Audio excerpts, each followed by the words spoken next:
Ilang linggo po tayong nakakaranas ng ulan araw-araw dito po sa Laguna, no? Kaya nga, ilang araw din tayong walang pasok yung mga estudyante natin, no? Basta sarap daw sabi ni Ma'am Evelyn eh. Pero alam niyo, doon sa Cagayan de Oro and some parts of Mindanao, kung wala tayong pasok dito dahil maulan, doon din walang pasok dahil sa sobrang init. Grabe, no?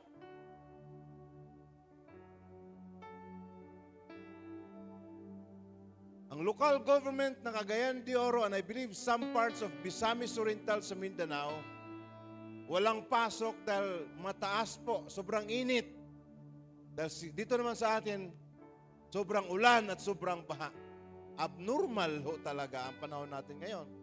Eh, nasa isang bansa lang tayo, tapos ganun, di ba? Grabe. Grabe po, mga kapatid. Anyway, wala.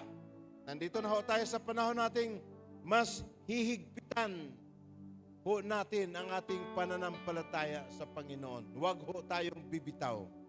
I-pray po natin kasi i-pray natin ngayon ang bansang Indonesia. Napakalakas po na lindol kahapon, 7.7. Marami ding mga gusali ang bumagsak. Grabe po, napapansin talaga natin, no? Sunod-sunod na po ang mga malalakas na lindol. Bago sa Indonesia, yung sa Colombia, mahigit 250 po yung patay. Marami pa po, hundreds, according to the report, hundreds pa po ang missing. Sa Colombia po yan. And then before sa Colombia, Venezuela. Ayon po sa report, last time, ilan pa yung nasa 4,000 or nakalimutan ko na yung dito, basta thousands po yung namatay, confirmed. And then hundreds at marami din ang missing na yung according to the reports, yung mga rescuers, mga rescue team, sumuko na po sila.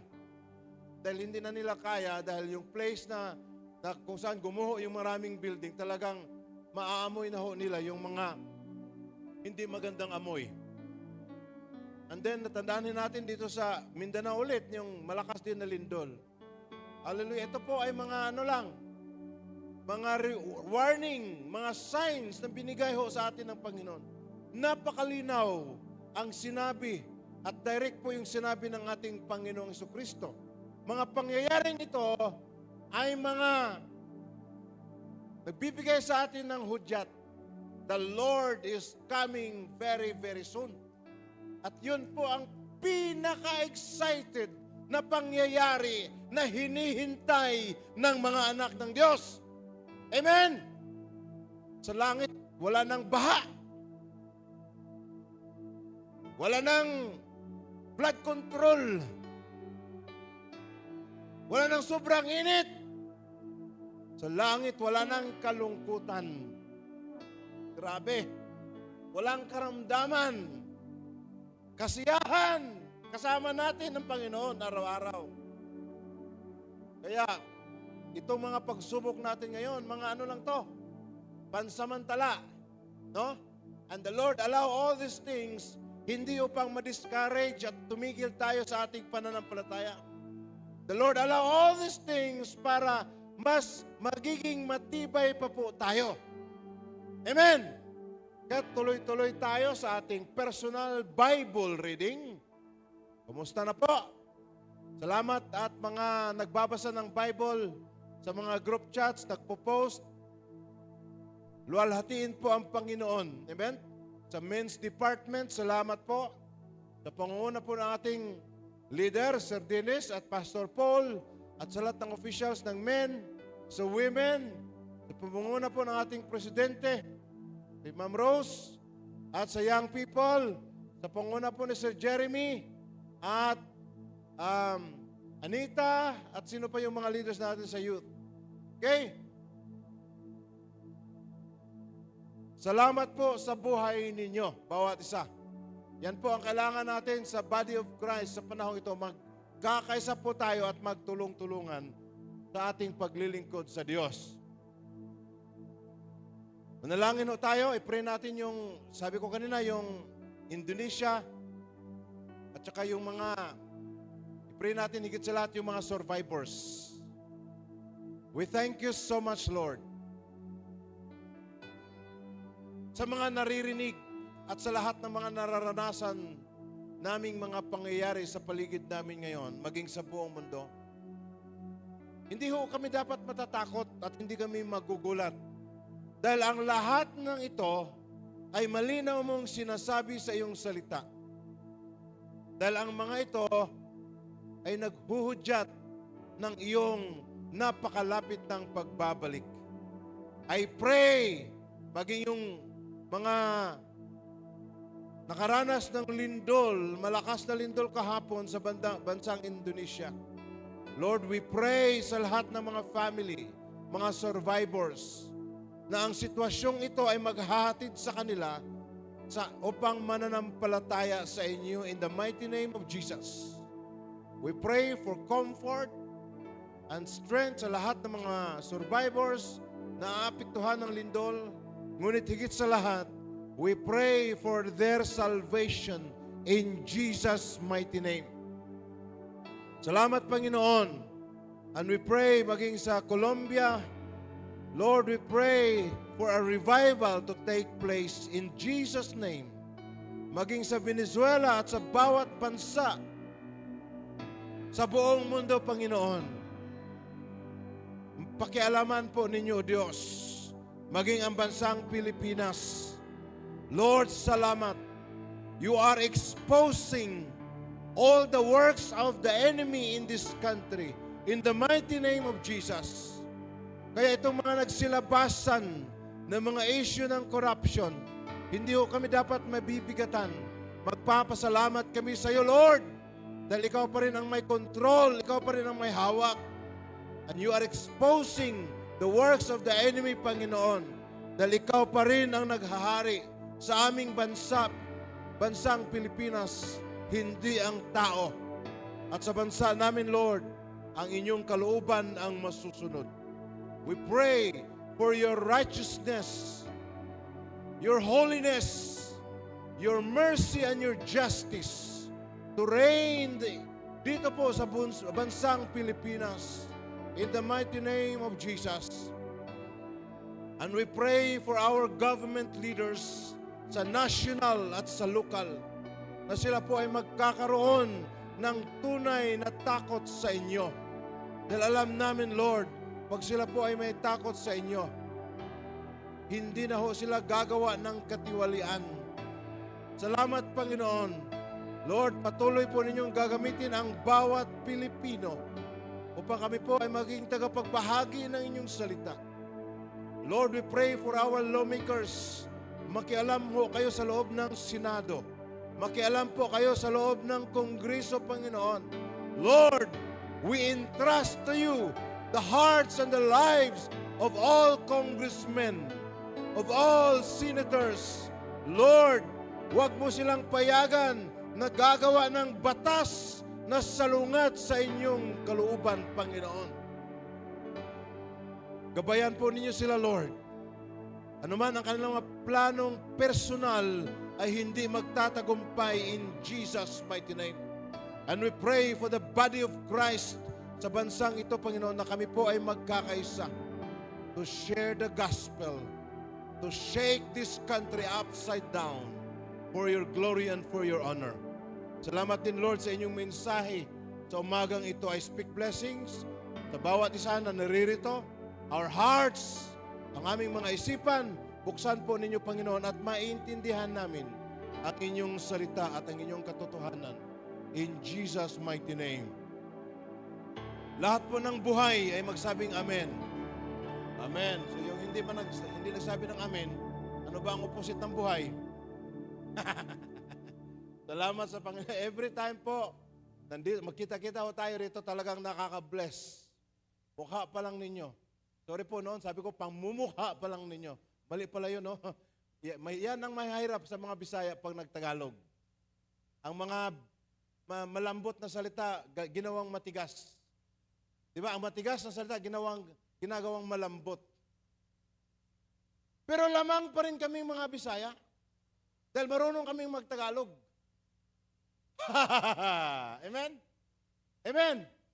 Oh, doon lang kami nakalamang. Kaya, intindihin nyo na kami. Pero sa langit po, mga kapatid, wala na akong Bisaya, wala nang Tagalog. Amen?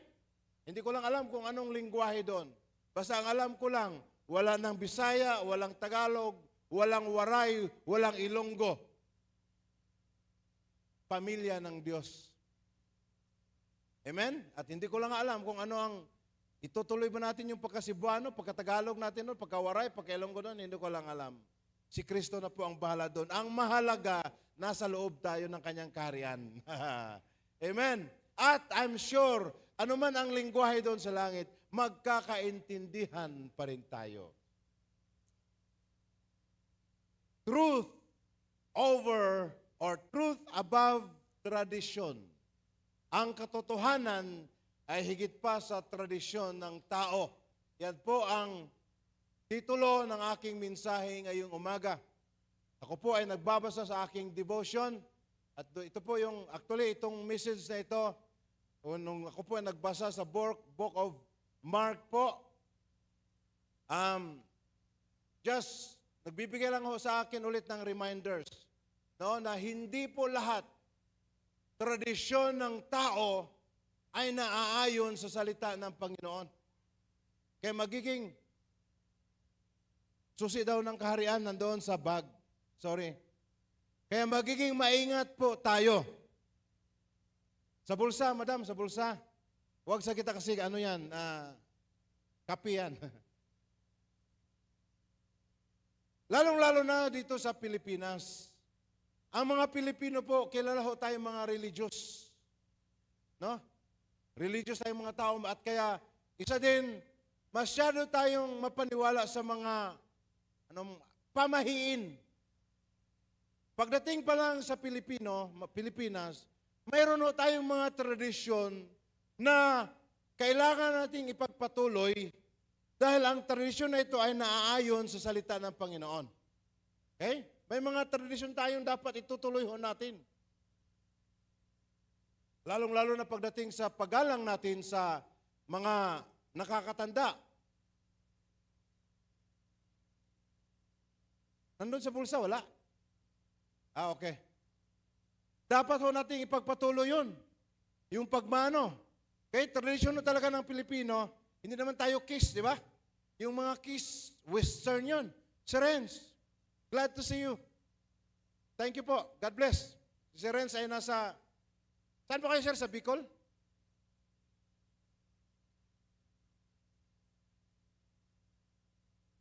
Sa Camsor, Camarines Sur. So, pupunta tayo doon, may matutuluyan tayo. Okay? Pag mano, di ba? Mano naman talaga. Kaya dito po sa school natin, napapansin niyo mga bata. Dito ngayon, grabe ho sila magmano kahit ulan. Lalapitan ka at magmano sila sa'yo. Kasi yun naman talaga ang kultura natin at walang mali doon. Dapat ipagpatuloy natin yon. Yung bayanihan, di ba? Kaya sa mga bayan-bayan, ang bayanihan, ginagawa pa rin ngayon, di ba? Pagdating sa bayanihan, talagang yung bahay, no? Bahay. Talagang buong barangay nandun magtulong-tulong para ilipat yung bahay. So dito kasi sa city, wala na, hindi na pwede. Itong building natin, hindi pwedeng buhatin eh. Di ba? Pero may mga tradition tayo na dapat natin ipagpatuloy kasi naaayon ito sa tinuturo ng Word of God. Pero may mga tradisyon din tayo na dapat nating itigil dahil hindi ito naaayon sa salita ng Panginoon. Lalong-lalo na po, tayo nagiging anak ng Diyos. Dapat aware tayo dahil may mga tradisyon tayo ngayon na ginagawa pa rin natin na, salungat pala ito sa tinuturo ng salita ng Panginoon, kaya tayo napapahamak. Kaya I pray na sa umagang ito po, no, magbibigay sa atin ng kaliwanagan. Ano po ba, gaano kahalaga yung tradisyon at ano po ba ang masusunod pagdating sa tradisyon at sa turo ng Panginoon? Of course, ang katotohanan, ang Word of God is above all traditions. Kaya ito ang dapat masusunod sa buhay ng bawat tao, lalong-lalo na po mga Kristiyano. Kaya nga, dapat ho nating pag-aralan ang Word of God araw-araw. Basahin ho natin ang Mark chapter 7, verse 1 to 19. Lumapit kay Jesus ang mga Parisiyo kasama ang ilang tagapagturo ng kautusan na galing pa sa Jerusalem. Alam niyo naman itong Parisiyo, di ba? Aware po tayo sa background ng Parisiyo. Parisiyo po, ito yung mga very napakahigpit, very strict, religious people. Pero tinatawag sila ng Panginoon na mga mapagkunwari. Hypocrite. Yung katabi mo, sabihan mo nga. Hindi, wag na lang. Joke lang yon. Talagang harap-harapan, mapagkunwari, mga ahas. Hindi dahil galit si Jesus sa mga religious people. Nagagalit si Jesus sa mga Parisiyo dahil ang mga taong ito, mas sinusunod nila ang kanilang tradisyon kaysa salita ng Panginoon. Ang salita ng Panginoon, dinadagdagan pa nila at ang kanilang tradisyon sa kanilang grupo, mas mahalaga pa sa kung ano ang sinasabi ng Word of God. Kaya napalitan. At pag hindi ka sumunod sa kanilang tradisyon, hindi ka banal, hindi ka anak ng Diyos. But hindi po yan ang tinuturo sa kaharian ng Diyos. Yan po ang mga Parisiyo. Nakita nila ang ilan sa mga alagad niya nang kumakain ng hindi muna naghuhugas ng kamay ayon sa kinaugalian. Verse 3, sapagkat ang mga Hodyo, lalo na ang mga Parisiyo, ay hindi kumakain hanggat hindi muna sila nakapaghuhugas ng kamay ayon sa kaugaliang minana nila mula sa kanilang mga ninuno. Verse 4, hindi rin sila kumakain ng anumang galing sa palengke nang hindi umuna ito hinuhugasan. Marami pa silang sinusunod ng katuroang minana tulad ng paghuhugas ng mga tasa, pitsel, sisidlang tanso at mga higaan. Kaya tinanong si Jesus ng mga Parisiyo at ng mga tagapagturo ng kautusan, bakit hindi sumusunod ang mga alagad mo sa mga turo ng ating mga ninuno? Kumakain sila nang hindi muna naghugas ng kamay ayon sa kaugalian or tradisyon. Verse 6, sinagot sila ni Jesus, mga mapagkunwari. O, tingnan mo yung katabi mo. Hindi, yung katabi mo hindi mapagkunwari. Totoo po yan. Amen? Hindi po, ang katabi mo hindi yan plastic. Siguro ang yung mukha niya, nagmukha lang plastic dahil sa cosmetics. Pero, totoong tao po yan. Amen! Hallelujah! Mapagkunwari. Tama nga ang sinabi ni Isaias tungkol sa inyo ng kanyang sinulat, ang paggalang sa akin ng bayang ito ay pakunwari lamang sapagkat ito'y sa bibig at hindi sa puso bumubukal. 7. Walang kabuluhan ang kanilang pagsamba sapagkat itinuro nila galing sa Diyos ang kanilang mga utos.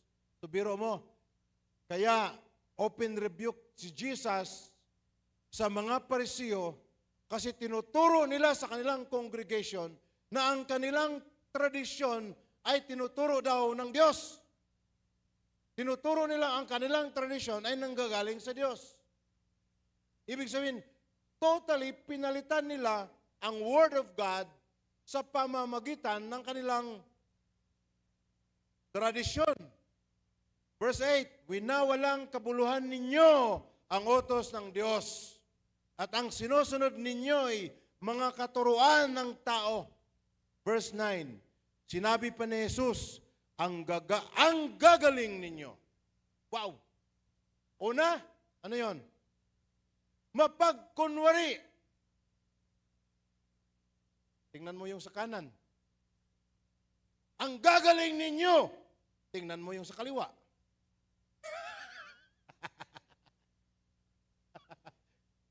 Thank you, Lord. Alam niyo ang Word of God talaga, katotohanan ito eh. Kaya, mabigat.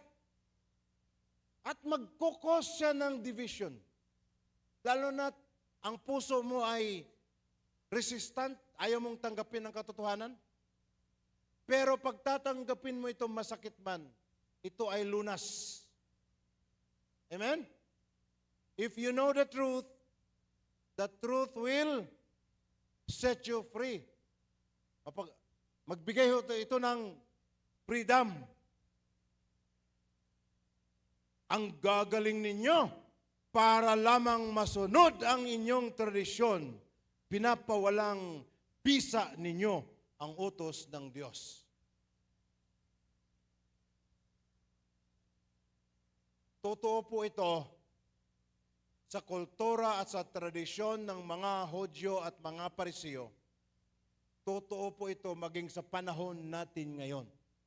Kaya let us all be careful dahil may mga tradisyon tayong pinanghawakan na akala natin ay turo galing sa salita ng Panginoon, ayon pala ay hindi. Sa binasa po natin, napapansin ng mga Parisiyo, kasi itong mga Parisiyo, mga ano ito, mga masyadong observers. Ano bang Tagalog ng observers? Maliban doon, magandang Tagalog yun eh. Pakialamero. Ayun.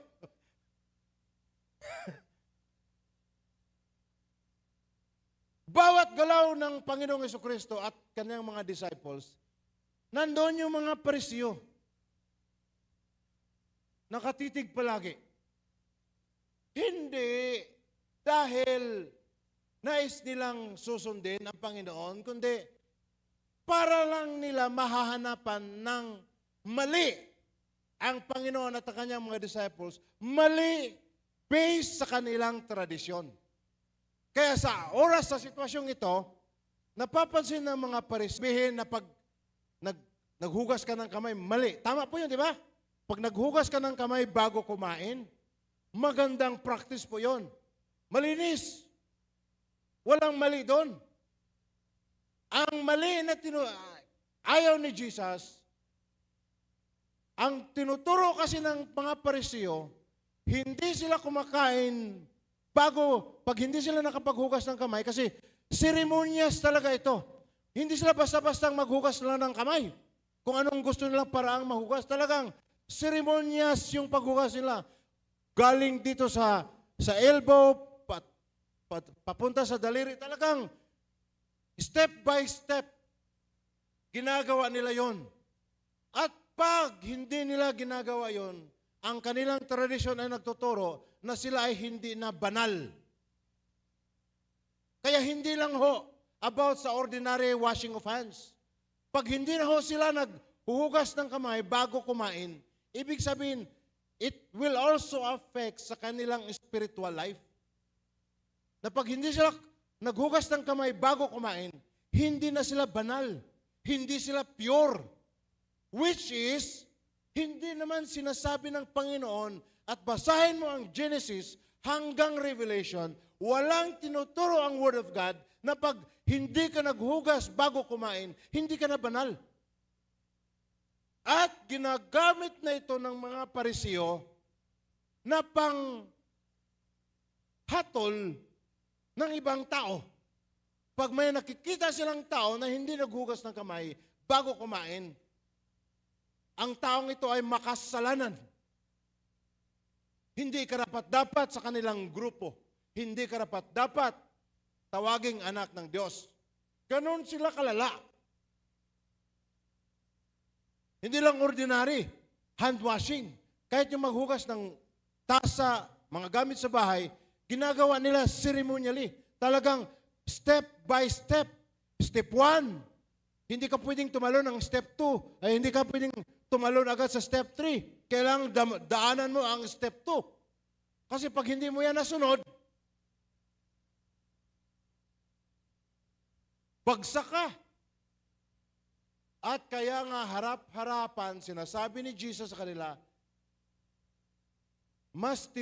pinapalitan ninyo ang salita ng Diyos sa inyong tradisyon. Paglipas ng panahon, ang tradisyon na ang tinuturo ng mga Pariseo kaysa salita ng Panginoon. At ang kanilang tradisyon na ang ginagamit na pangsukat to judge other people. Pag yung ibang tao ay hindi sumusunod sa kanilang tradisyon, hindi sila nakikihalubilo doon. Akala nila ang mga taong ito ay makasalanan na. Not according to the Word of God, but because according to their tradition. Kaya ang sabi ni Jesus, ito mga Pariseo, very religious. Hindi ito uma-absent pag panahon ng worship. Ang mga Pariseo, Sabado sila. Every tradisyon ng kanilang relihiyon, ginagawa talaga nila. Pagdating sa kahigpitan, mas mahigpit sila sa atin kahit sa pagbibigay. Pero hindi nagagalak ang Panginoon sa kanila, kahit sa kanilang pagsamba, dahil sabi nga dito sa verse 6, mapagkunwari at ang kanilang pagsusunod sa Panginoon ay nasa bibig lamang, pero hindi nagmumula sa puso. Kaya ito yung tradisyon ng mga Pariseo noon na talagang kinukontra ng Panginoong Hesus. Na ito yung sa mga Pariseo. I-relate po natin ngayon, mga Pilipino. Let us all be aware, kasi may mga tradisyon tayo. Sinabi ko kanina na magiging careful po tayo.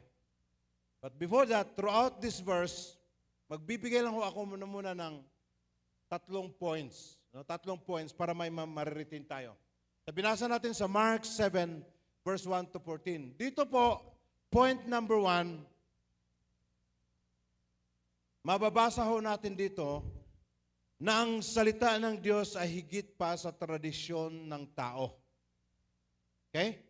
The Word of God, ito po ay higit pa po sa tradisyon ng tao kahit anong bansa. Anuman ang tradisyon ninyo, ang batayan pa rin po ay ang Word of God. Ang tradisyon ay hindi niya pwedeng pantayan ang salita ng Panginoon, mas lalo pa niyang hindi niya kayang lagpasan. Pagdating ng panahon na tayo ay harap sa Panginoon, hindi niya tayo hahatulan according to our tradition, but according to His Word. Kaya let us be careful kung ano yung tradisyon natin. Kaya ang sabi niya sa verse 9, sinabi pa ni Jesus, ang gagaling ninyo para lang masunod ang inyong tradisyon, pinapawalang bisa ninyo ang utos ng Diyos. So yun ang mabigat at masakit mga kapatid, at magiging maingat tayo. Kasi nga, may mga tradisyon tayo na pinapalit na natin sa salita ng Panginoon. Number 2. Okay? At bago sa number 2, tingnan ho muna natin mga tradisyon ng mga Pilipino, tradisyon ng mga Pilipino na hindi naaayon sa salita ng Panginoon. Kanina yung sinabi ko about sa bayanihan, maganda yon. Magtulong-tulungan tayo. Paggalang sa mga matatanda, maganda ho yun. Kaya lang nakakalungkot. Kasi ngayon, hindi na ang mga matatanda ang ginagalang ng mga bata. Ang mga matatanda na ang gumagalang sa mga bata. Diba? Baliktad. Nakakalungkot ho. Kahit minsan sa bahay, Hindi na ang mga magulang ang nasusunod. Ang anak. Ay hindi ho yan ang tinuturo ng salita ng Panginoon. Okay? I'll just give you some, alam ko po marami. Marami tayong mga tradisyon na bilang mga anak ng Diyos, dapat ho natin itong itigil at hindi na natin gagawin. Dito sa Pilipinas, marami tayong mga tradisyon, iba-iba kasi ang dami nating mga tribo. Di ba? Dito lang sa Luzon, I believe may mga tradisyon dito na wala sa Mindanao o sa Visayas, at sa Mindanao may tradisyon din doon, at sa Visayas na wala sa Mindanao, wala sa Luzon. Pero, mga tradisyon in general, yung ibibigay ko sa inyo ngayon, para maliwanagan yung isipan natin. Kung tatamaan ho kayo kapatid, I am not attacking your religion. Pag-uusapan lang ho natin dito, yung mga tradisyon ng Pilipino na hindi naayon sa Word of God para magiging aware po tayo. Kaya nga nahirapan tayo sa buhay kasi nga dala-dala natin ang mga katuroang itong hindi naman pala sa Panginoon kaya nahihirapan tayo. Ang nais ni Lord, mga anak na kayo ng Diyos, dapat mapalaya na tayo mula sa mga katuroang ito na hindi tama. Number 1, magbibigay lang ako ng ilan. Isa sa tradisyon nating mga Pilipino na salungat sa tinuturo ng salita ng Panginoon is yung mag-pray tayo, manalangin tayo sa mga santos. Di ba?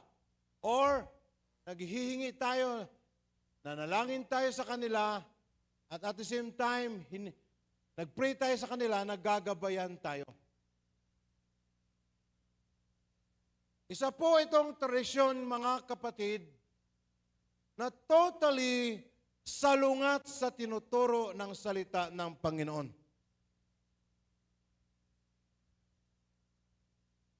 Sino po ba yung mga santos? Mga santos. Halimbawa, nagpipray tayo, si Vilma Santos. Sino pa? Si Luzon.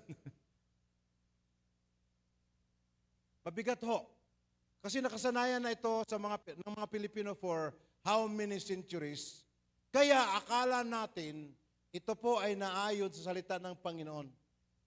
Nagpipray tayo sa kanila at the same time, humihingi tayo ng gabay sa kanila na tayo'y iingatan nila.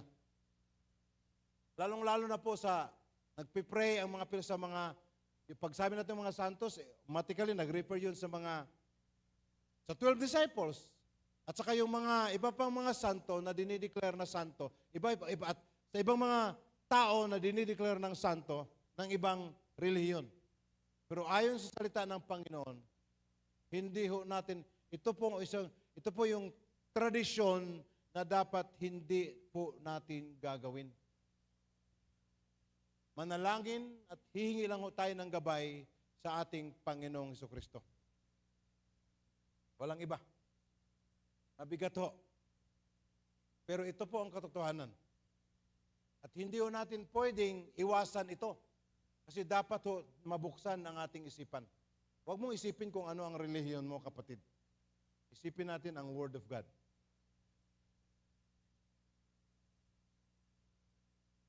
Si San Pedro, nung siya'y buhay pa, hindi siya nagsasabong, ha? Ayon sa tradisyon, di ba, may manok siya. Oo, totoo yun. Si Pedro po, nung siya pumasok doon sa pamilya, sa bahay ni, sino yun? Cornelius. Si Cornelius, hindi siya Jew. Gentile siya, katulad sa atin. Nung pumasok si Pedro doon dahil mag-share ng Word of God, si Cornelius, isang mabait na tao, isang may katungkulan sa gobyerno, agad-agad nung pumasok si Pedro, agad-agad siya'y lumuhod upang sambahin si Pedro. Kasi napakataso ang kanyang paggalang kay Pedro dahil si Pedro ay anak ng Diyos. In fact, si Cornelius, siya mismo, through a vision, kinausap siya ng Panginoon na kunin mo si puntahan mo si Peter, papuntahin mo rito sa bahay mo para siya magbabahagi ng Word of God. At nang dumating si Peter, pumasok si Peter sa bahay ni Cornelius, dahil sa sobrang paggalang ni Cornelius kay Peter, agad-agad siyang lumuhod. Dahil nais niyang sambahin si Peter. Nalungkot si Peter. Ang ginawa ni Peter, pinatayo niya si Cornelius. Ang sabi niya kay Cornelius, huwag mo akong sambahin dahil ako'y tao lang din, katulad mo. Nasa Bible po yan, nasa Book of Acts. Basahin ninyo. Kung noon buhay pa si Pedro, ayaw niyang sambahin kasi alam niya yon. Si Lord lang ang dapat sambahin. Alam mo, si King Herod, nung siya'y sinasamba ng tao, tinatanggap niya yon. Nagagalak siya dahil siya ang sinasamba ng tao. Inaangkin niya ang glory.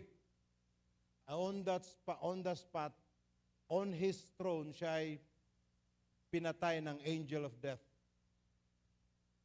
Si Herod. At si Peter, hinawakan niya si Cornelius at pinatayo. Huwag mo akong sambahin. Very clear po yun dahil ang sabi ni Pedro, tao lang po ako katulad mo. Paanong nangyari ngayon na siya po ay isa sa ating mga sinasamba? Sinisindihan ng kandila. Napakabait, those people po dapat nating igalang dahil sila po ay mga tapat na lingkod ng Panginoon. Hindi sumusuko kasi sila pinatay dahil sa pananampalataya. Pero hindi po natin sila pwedeng hingan ng tulong ngayon at magpipray sa kanila. Ang sabi po ng Ecclesiastes, ang mga patay ay wala ng koneksyon sa lahat ng pangyayari dito sa lupa. Wala ng kaugnayan. Ang taong patay, hindi na po nila alam kung ano ang mga pangyayari dito sa mundo. Ang taong patay, hindi na po sila makakarinig sa kahit anong prayer. Kaya pag nagpipray kayo sa kanila, hindi nila mapapakinggan yon. Sinong nakakarinig? Si Satanas, at gagamitin niya ang kanyang mga demonyo para patuloy kayong i-convince na totoo pala ito kasi sinasagot ang panalangin ko. Pero hindi po yon. Si Peter yon.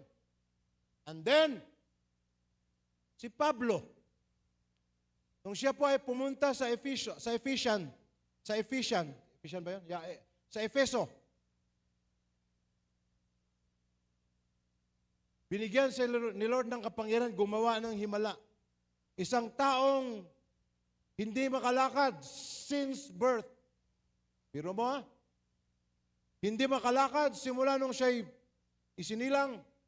Pinipray ni Pablo. Gumaling. Biglang nakalakad. Tumalon. Nagpupuri sa Panginoon. Ang mga tao sa paligid na mangha. At akala nila si Pablo ay Diyos. Kaya nagdala sila ng kanya-kanyang alay. Kahit anong alay na kanilang ginagawa sa kanilang mga Diyos-Diyosan, dinala nila kay Pablo. At sinasamba nila si Pablo. Nung ito'y makita ni Pablo, natutuwa ba si Pablo? Sinasamba ko ng mga tao. Sa sobrang lungkot at galit ni Pablo, pinunit niya ang kanyang damit. At sinabi niya sa mga tao, hindi ho ako Diyos. Ang tunay na Diyos ay nasa langit at siyang gumawa ng himalang ito. Huwag ho ninyo akong sambahin dahil tao lang din po ako. Paano ngayon at sinasamba natin si Pablo? Maging ang mga anghel. Alam ng anghel ang kanilang katungkulan. Very biblical ho. Kaya mag-aral tayo ng Word of God. Kaya, pag may mga naririnig kayong katuruan, always based sa Word of God. Kasi ito hindi nagkakamali. Yung mga leaders natin, Minsan mga very, very biased ang tinuturo nila na aayon lang sa kanilang tradisyon. Kaya hindi maiiwasan, tinutwist nila ang Word of God para ito ay magiging fit sa kanilang tradisyon. Mali. Ang tradisyon dapat ang mag-fit sa Word of God at hindi ang Word of God ang pinifit natin sa ating tradisyon. Si John the Beloved, sa island of Patmos, siya itinapon doon. Dahil din sa kanyang pananampalataya. Ang island of Patmos, isang maliit na island, at habang nandun si John, pinapakita sa kanya ng Panginoong Hesus ang mangyayari sa buong mundo. At nung nakita ni John ang anghel, siya lumuhod sa anghel. Si John the Beloved ito, dahil gusto niyang sambahin ang anghel. Ang sabi ng anghel, tumayo ka dyan. Tumayo ka dyan, John. Oh, huwag mo akong sambahin. Dahil ako ay lingkod lang din ng Panginoon.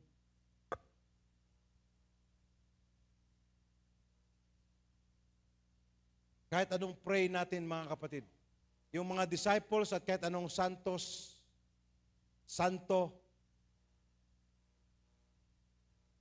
wala na o silang alam sa mga pangyayari dito sa lupa. Hindi nga nila alam na nagkaroon ng lindol kahapon sa Indonesia. Kasi nung sila'y namatay, hindi sila nagiging Diyos. Hindi sila nagkakaroon ng kapangyarihan katulad ng Panginoong Diyos natin. At ito yung tradisyon na minana natin. Tradisyong ito ay nagsisimula pa sa panahon ng mga Kastila. Kaya mahirap burahin. But if you know the truth will set you free. Si Jesus lang po ang dapat nating sasambahin. Walang iba. Si Jesus lang po ang daan patungo sa langit. John 14:6, sabi ni Jesus, I am the way, the truth, and the life. No one, wala ni kahit sino man ang makakapunta sa langit kundi sa pamamagitan ko. Ang sabi ni Jesus,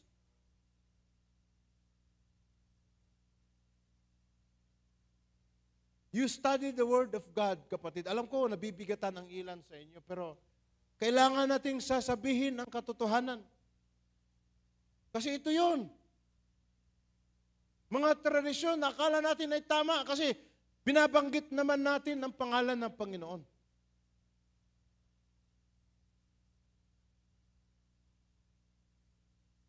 Pero ang sabi ni Jesus, mapagkunwari ang gagaling ninyo.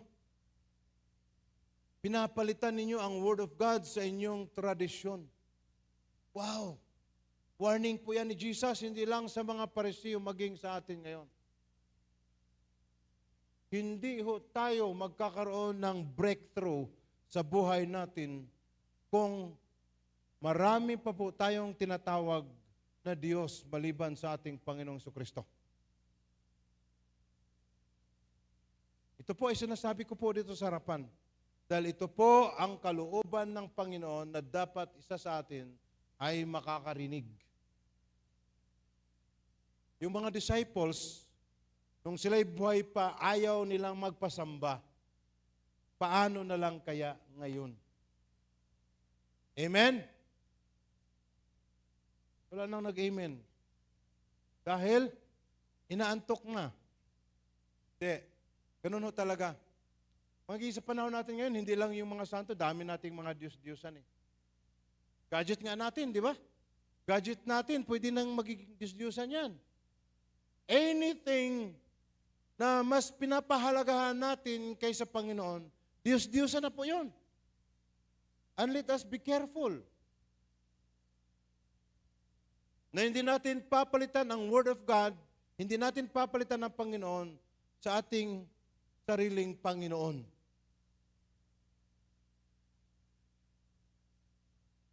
Anong susunod na? Pag hindi natin ito matapos ngayon, Lord willing, next Sunday. Ito. Pagkonsulta, ano pang mga tradisyon na dapat nating itigil dahil hindi biblikal? Pagkonsulta sa mga fortune tellers, mga espiritista, at saka yung mga manghuhula, albularyo. May albularyo ba dito?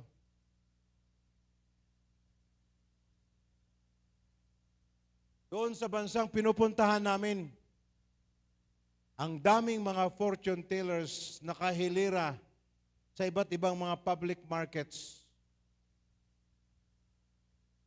Hanggang ngayon, may mga Christians pa rin pumupunta sa mga fortune tellers. I tell you, kapatid, binubuksan mo ang pintuan ng buhay mo para ang masamang espiritu ang hahawak sa buhay mo.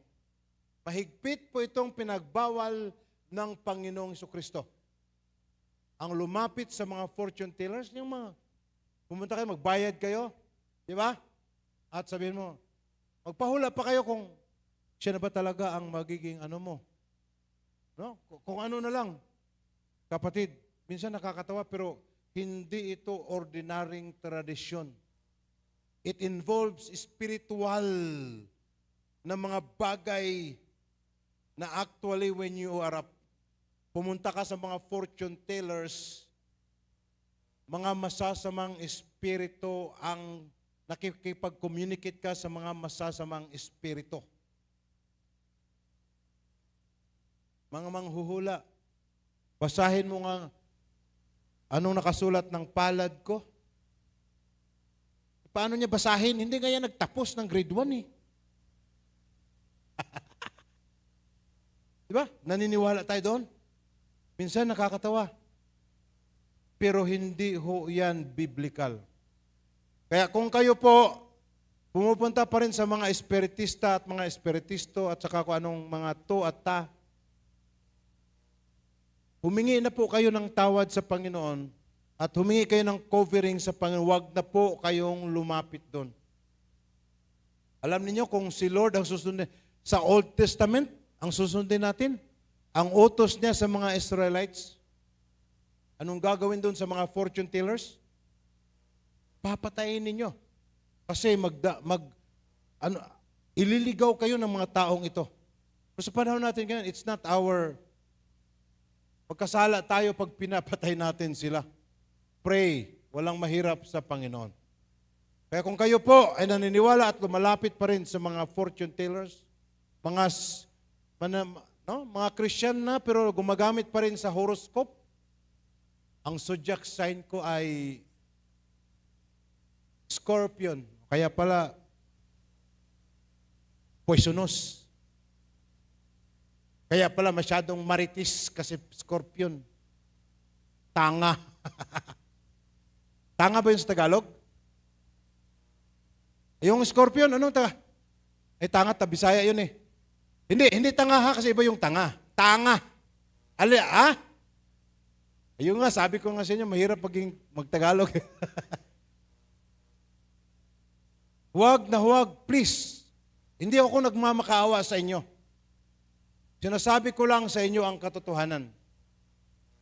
Kung gusto niyo malalaman ang kinabukasan ninyo, bakit kayo sa mga fortune tellers or sa mga horoscope pumupunta? Basahin niyo rito. Nandito lahat.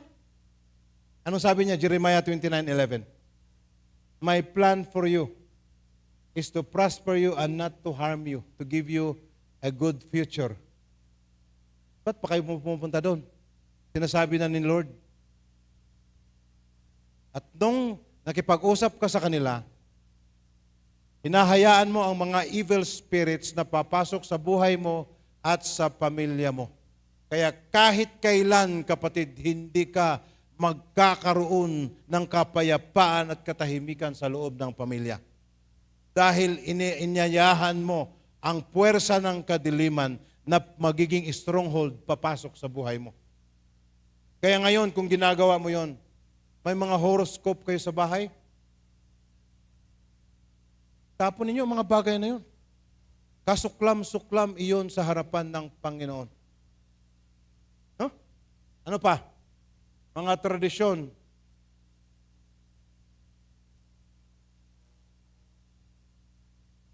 Sabi ho ng 1 Peter 2:5, sapagkat iisa lang ang Diyos at iisa lang ang tagapagpamagitan sa Diyos at sa mga tao.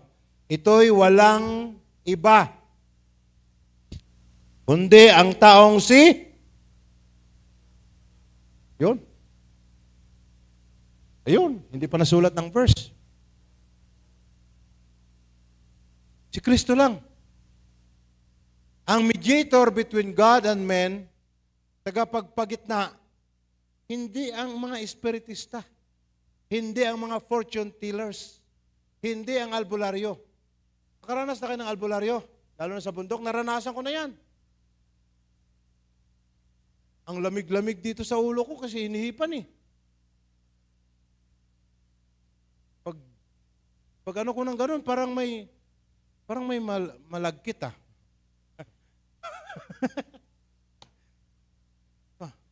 Powerful siguro yun ah. Kala ko rugby. Ay Lord. Eh wala yun kasi hindi pa ako Christian nun. Sa bundok, ganun talaga kami. Pero akala mo tama, no? Kasi kahit sa mga bagay na nun, ginagamit pa rin natin ang pangalan ng Panginoon. Pero hindi. Para pa rin tayong Pariseo na pinapalitan natin ang Word of God sa ating mga tradisyon. Si Jesus lang ang kailangan natin. Gusto mong lumapit sa Diyos Ama? Lumapit ka kay Jesus.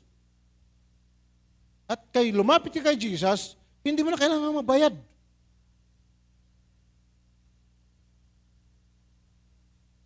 Ano pa? Para magising tayo sa katotohanan. Amen? Marami tayong mga belief and superstition, mga superstitions. Ano yung superstition? Mga pamahin. Nako, ang dami. As in.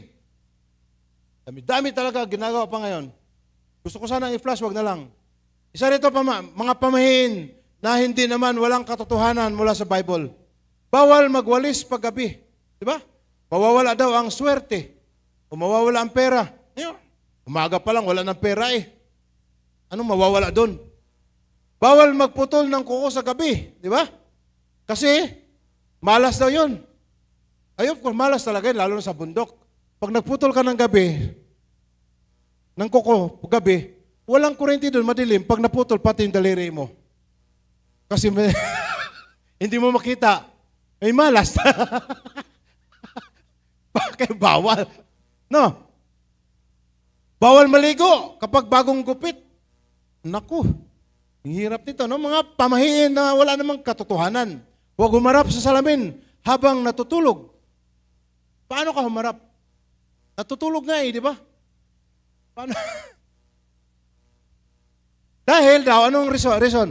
Pinaniniwala ang maaaring magdala ng malas o masamang espiritu. Ang malas ho, hindi sa salamin.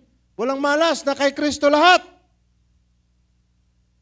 Kapag nahulog ang kutsara, ano daw? Babae ang darating. Kapag tinidor, lalaki. Kapag pinggan, Bombay.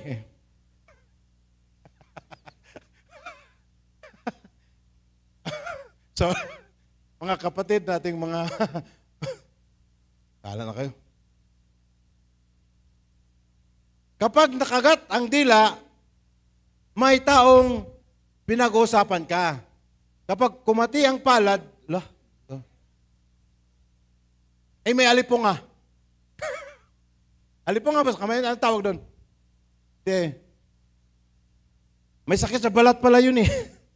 Pera daw. Kapag may ipis na lumipad, pag may ipis na lumipad, ano pa ito? At dumapo sa'yo, may darating na bisita. Bawal umupo sa sulok ng mesa. Huwag magbigay ng sapatos bilang regalo. Uy, huwag talaga kayong maniwala dito. Malapit na ang December, pag magbibigay ka ng sapatos sa akin, okay lang yun. Hindi talaga tama ang pamahiing ito. Dami nating, kaya nabibigatan tayo, no? Hindi tayo si Lord kasi simple lang eh. Tayo dami nating bagahe. Sabi ni Lord, tanggalin mo na ang mga bagaheng yan. Kaya nga hindi ka makausad eh. Dahil dami mong pinaghawakan na wala namang katotohanan. Huwag magbigay ng panyo bilang regalo. Ay of course, Baka may sipon ka. Huwag magbigay ng matulis na bagay bilang regalo. Gaya ng kutsilyo, gunting, dahil sinasabing, puputulin nito ang relasyon. Grabe no, mga matatanda natin. Kapag may anong bumahing? Ito, tabi-tabi po kapag dumaraan sa lugar na pinaniwalaang tirahan ng mga espiritu. Ito po ginagawa namin noon. Pag nakadumaan kami ng mga puno, lalo na mga baliti, no? Dumaan ng puno, pagtawid namin sa mga ilog na may mga malalaking bato, sinasabi talaga namin ito, tabi-tabi po. Pero hindi ho ito biblical. Amen? Lalo na po pag anak ka ng Diyos. Kung may masamang espiritu sa punong iyon or sa batong iyon, pag dumaan ka, siya ang magsabi sa iyong tabi-tabi po. Kasi ikaw may kapangyarihan in Jesus' name. Hindi ikaw ang tatakbo, hindi ikaw matatakot, siya! Dahil bawat anak ng Diyos, mayroon ho tayong kapangyarihan to use the name of Jesus. Kahit gaano kalaking engkanto, kanta, anong klaseng kanta yan. Lilipad at lalayas silang lahat sa pangalan ni Jesus. Amen? Yun, grabe si Lord. Hindi lang tayo niligtas, binigyan pa niya tayo ng kapangyarihan to use His name against all the powers of darkness. Kahit si Satanas, if you use the name of Jesus, hindi siya makapag-kontra doon. Napakapangyarihan ho ang pangalan ng ating Panginoon Hesus.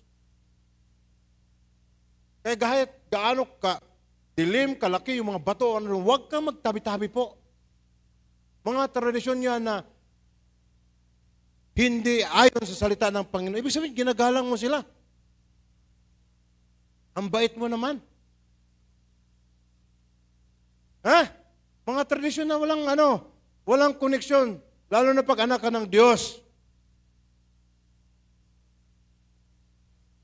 Bawal mag-uwi agad ng gabi mula sa burol. Lola. Dapat isama ka sa burol. Hindi. Bawal mag-uwi. Kasi sa mga di ba? Pagdating sa mga patay. By the way, talking about, time pa tayo. About sa mga patay. Yung mga kamag-anak ninyo, mga mahal ninyo sa buhay, na nilibing na, patay na, dinadalaw pa ba ninyo? Ako, ginagawa namin yun. Dinadalaw namin yun. I believe walang masama doon. Kasi, ang memory nandun. Ang masama doon, kapatid, hindi lang kami dumadalaw pag Nobyembre, ano ba yun? Pero ito yung hindi namin ginagawa dahil pamahiin. Pagdating doon sa libing, kakausapin mo yung patay. Kumustahin mo pa. Nasa libingan na ngayon, kinukumusta mo pa. Ikaw kaya ang ilibing doon. Tatanungin ka, okay ka lang ba dyan? Ano okay? Kalansay na nga ako dito, tapo ang init, tatanungin mo pang okay. Ang isa na bawal doon, yung kakausapin mo yung patay. Kumusta ka na ate? Kuya, tatay, nanay. Minsan sinasabi natin out of our emotion, pero mali ho yun. Kahit ikaw mismo, alam mong mali yun eh. Kasi pag sinasagot ka nun, okay lang po ako dito, anak. Alam kong lilipad ka kahit walang kang pakpak. Kinausap mo kasi.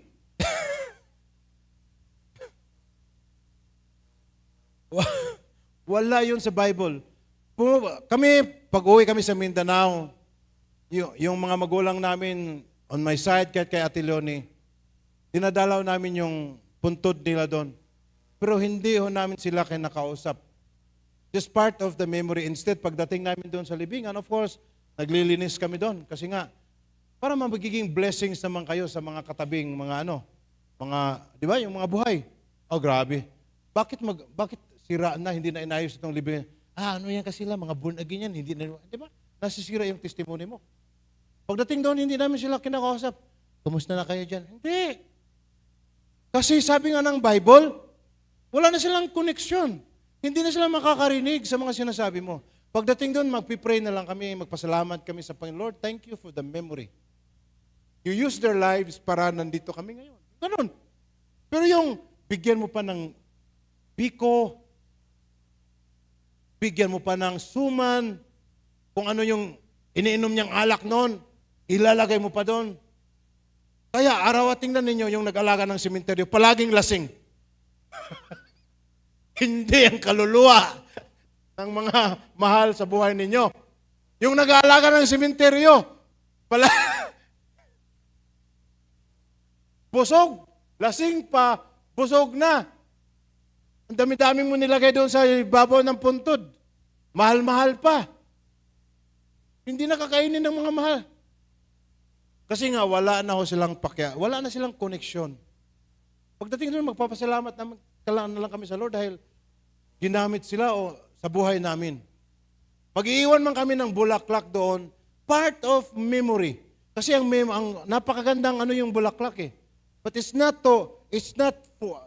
para sambahin at kausapin sila. Kaya kayo, bisitahin ninyo. Huwag lang sa araw ng mahal na, yun? Araw ng mga patay. Kahit anong araw. Kaya nga every time, uuwi kami sa Mindanao, ganun ang ginawa namin, pero hindi na namin sila kinakausap.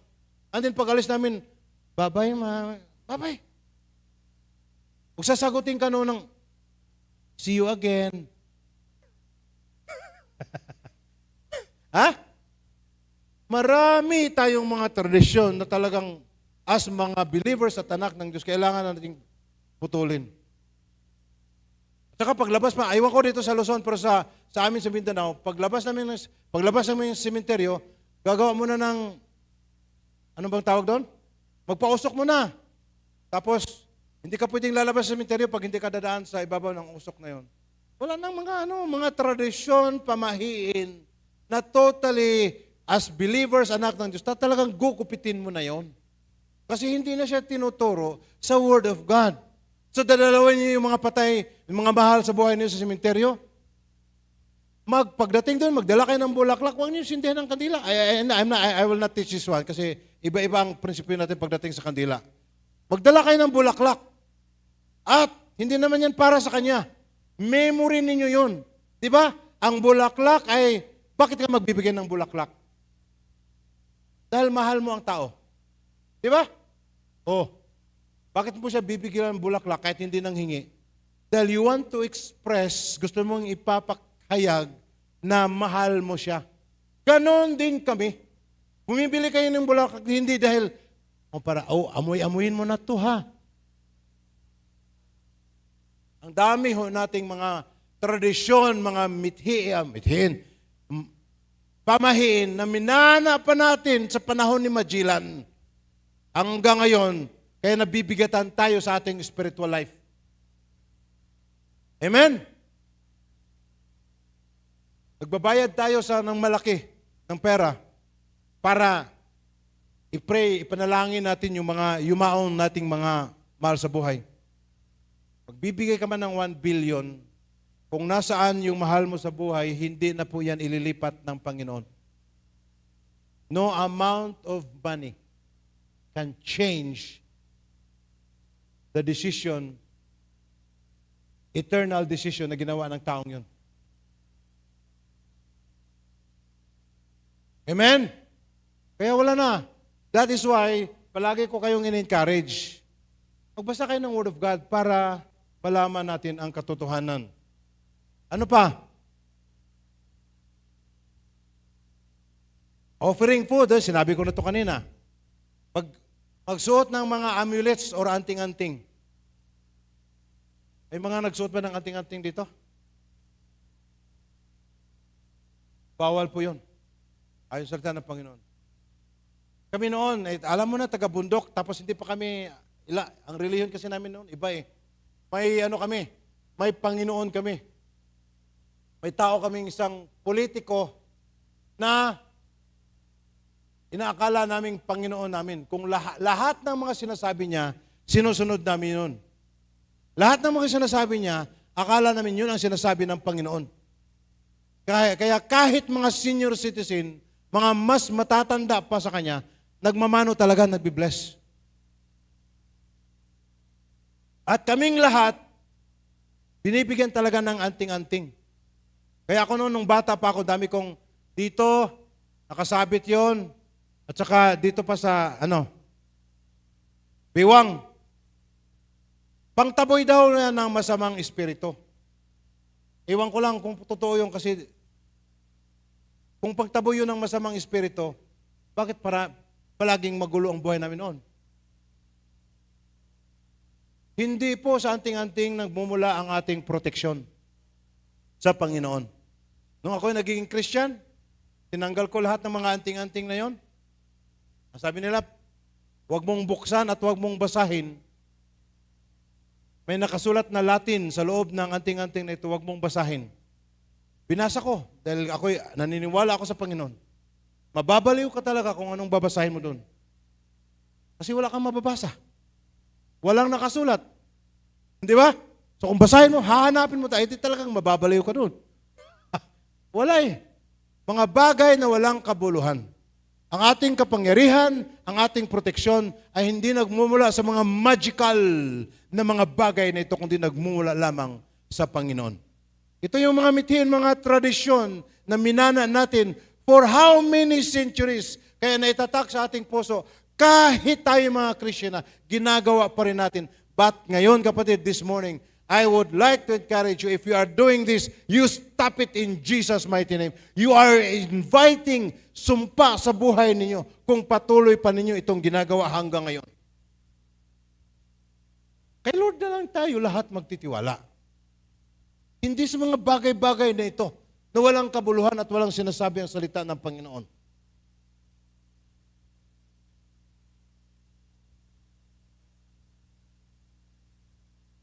We must be careful not to nullify God's Word. Magiging maingat tayo na hindi natin ibaliwala na lang ang Word of God dahil sa ating tradisyon. Yan ang sinasabi. Yan ang sinabi ni Jesus sa mga Pariseo. Mas binabaliwala ninyo, winalang saysay ninyo ang Word of God dahil sa inyong mga tradisyon. Dami-dami ho. Only Jesus. Amen? Only Jesus. You want to be saved? Tumawag ka kay Jesus. Gusto mo magkaroon ng spiritual breakthrough? Kapayapaan sa buhay mo at sa pamilya mo, tumawag ka kay Jesus. Huwag kang lumapit sa mga pinag-usapan, sa mga binanggit dito, sinabi natin kanina. Hindi, kapatid, hindi ito sa Panginoon. At kung kayo po, tinanggap na ni si Kristo, ginagawa pa rin ninyo ito. Humingi na ho kayo ng tawad sa Panginoon. Kasi ang mga bagay na ito ay kasuklam-suklam sa harapan ng Panginoon. Ayaw ni Lord. God is a jealous God. God is a jealous God. Parusahan niya yung mga taong naggumagawa ng sariling Diyos-Diyosan. Amen? Mga Pilipino kasi masyado tayong superstitious. Ang malungkot ito, hindi tayo aware kasi nga ipinasok natin sa ating relihiyon. Ginagawa natin araw-araw. Kaya akala natin sa Panginoon ito, pero hindi pala ayon sa salita ng Panginoon. Amen? May nakuha tayo ngayon? Amen? Kaya bawat, as I said kanina po, may mga tradisyon ho tayong napakaganda na dapat nating ipagpatuloy. Kasi naayon yun sa Word of God, yung pagtulong-tulungan, paggalang, hospitality. Di ba? Pagdating sa hospitality, ang galing ng mga, isa sa mga pinakagaling na bansa pagdating sa hospitality ay ang mga Pinoy talaga. Ano ba yung hospitality? Pastor, yung palagi kang na-admit sa hospital, ay hindi yon. Iba yun. Yung magaling kang mag-accommodate sa bisita mo. May gift tayo nun. At yan po ang tradisyon na dapat nating ipagpatuloy. No? Tingnan mo, pag may mga bisita tayo, di ba? Talagang ginagawa natin ang pinaka-the best. Sa amin noon sa bundok, pag may mga bisita kami, alam ng mga kapitbahay magbisita kasi ang busy-busy namin, naghahabulan ng manok. Magkatay kami ng manok dahil may mga bisita. At sa panahon ng kainan, yung mga bisita namin, manok ang kinakain. Kami, bagoong. At kung walang bagoong, asin. Yung bisita, pinapawisan na ng native chicken. Pinapawis kasi sabaw, ang sarap nun. Pero kami, ganon tayo kagaling. Di ba? Yung mga magulang ko talagang may mga pinggan doon, babasagin, mga plato, mga magaganda talaga, baso, mga ano pa yun, mga Duralex yata yun ha. Talagang nakatago yun. Nakabalot. Ilalabas lang yan pag may bisita. Pag walang bisita, yung gamit naming mga plato, yung parang lata. Di ba? Yung kulay puti na kinakalawak na. Paglagyan mo ng sabaw, kailangan mong ano bang tawag doon? Kailangan, itabingin mo para hindi masayo yung sabaw. Pero pag may bisita, lalabas yung mga Duralex. Kasi may bisita. Ganun tayo kagaling, di ba? Mga hospitality na dapat nating pagpatuloy. Kasi maganda yun. Love one another. At saka magaling tayo sa family. Strong family. Ituloy ho natin yan. Sana po, no? Praying, may mga young people tayo rito. Mga young people. Or kahit hindi pa kahit hindi na young people. Pag may mga magulang kayong medyo nakakalimutan na yung sarili niya, yung pangalan niya, hindi na niya alam kung sino siya. Matanda na ho talaga siya, sa kala ninyo, hindi na siya mapapakinabangan. Huwag ninyong dalhin sa children's home. Children's home. Oo nga, children's home. Huwag ninyong dalhin sa home of the aged. Huwag ninyong paalagaan ng ibang tao. Mga Pilipino, magaling tayo doon ba? Kaya lang nahawa tayo eh. Di ba? Pag may mga magulang tayong kakala natin, hindi natin napapakinabangan.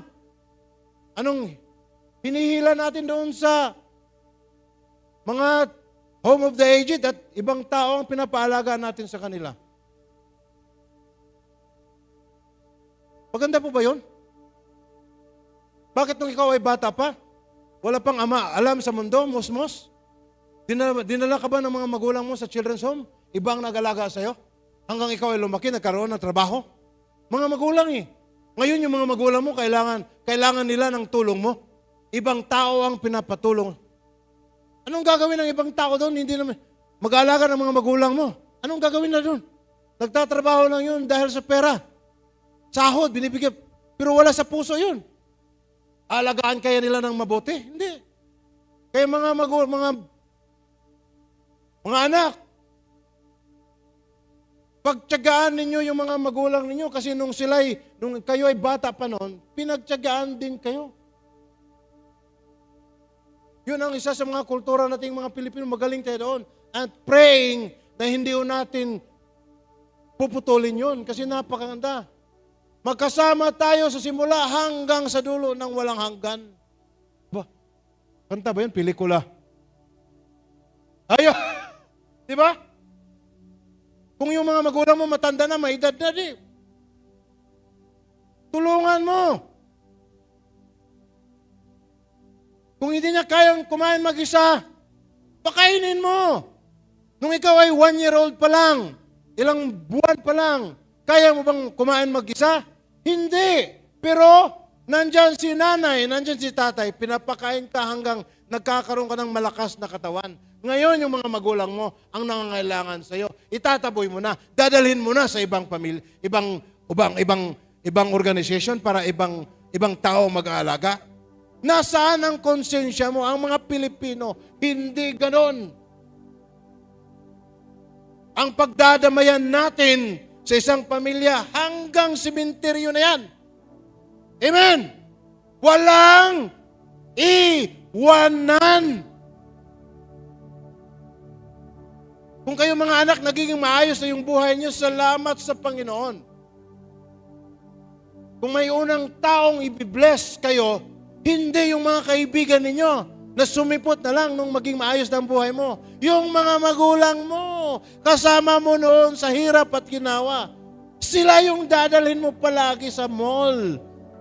Sila yung papakainin mo palagi ng budol fight.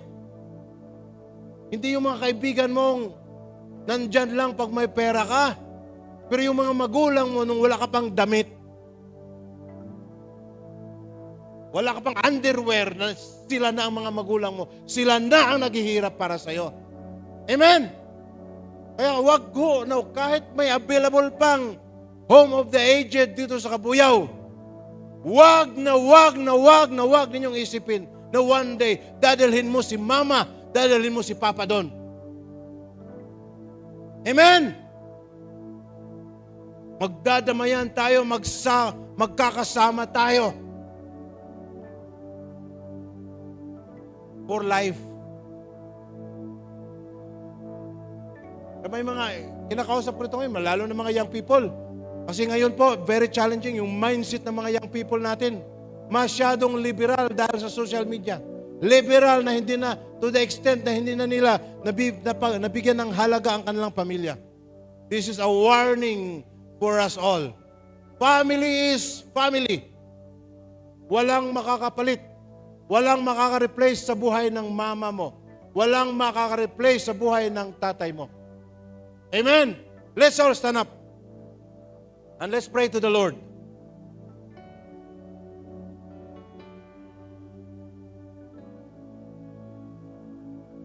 As I said, as Filipinos, we have good traditions na dapat nating ipagpatuloy. But we also have those unbiblical traditions, yung nabanggit kanina na dapat nating itigil na. Sa ngayon po, individually, let us make a declaration. Hingi ho tayo ng tawad sa Lord, forgive me. Napakatagal ko nang nagiging Kristiyano pero ginagawa ko pala rin ito. Bawal pala ito sa salita mo. Patawarin niyo po ako, Panginoon. And if you do that, the Lord Himself will bless you. Spiritually, materially, physically, financially, whatever blessings you need, the Lord will give it to you dahil siya lang ang Panginoon mo. Hallelujah. Lord, we thank you so much for your word and reminder po sa umagang ito. Salamat, Panginoon. Patawarin niyo po kami. Kami po ay naglilingkod sa iyo, but at the same time, we have all these baggages, mga traditions, mga kaugalian na hindi na pala dapat namin ginagawa bilang iyong mga anak. Sa oras na ito, Lord, I make a bold declaration. Tinatalikuran ko na ang mga bagay na ito in the name of Jesus. At ako'y mag-focus, mag-concentrate sa iyo lamang, Panginoon. I speak blessings sa bawat isa na naririto. Patuloy ho kayong mangungusap sa kanilang mga puso, sa kanilang mga buhay, Panginoon. At ang iyong salita, ang aming katotohanan, Lord God. At ang aming buhay ay nakabase sa iyong salita at hindi sa gawain at kaugalian ng tao. And I pray din, Lord, sa lahat ng mga young people, mga adults na naririto, Panginoon. They have struggles with their relationship, with their families. I pray in Jesus' name, relationship between daughter and mother, relationship between sons and fathers, parents and children. I pray for a full restoration in Jesus' mighty name. I pray na kahit sa aming family, Panginoon, makikita ang pagkakaisa. Makikita ang pagdadamayan, pagtulong-tulungan at pagmamahalan, Panginoon. Ang aming mga magulang na may edad na, we are willing na samahan namin sila sa kanilang buhay. Salamat sa kalakasan at pag-ibig, Panginoon. I speak blessings upon each and everyone na naririto ngayong umaga. In the name of Jesus. Amen at amen.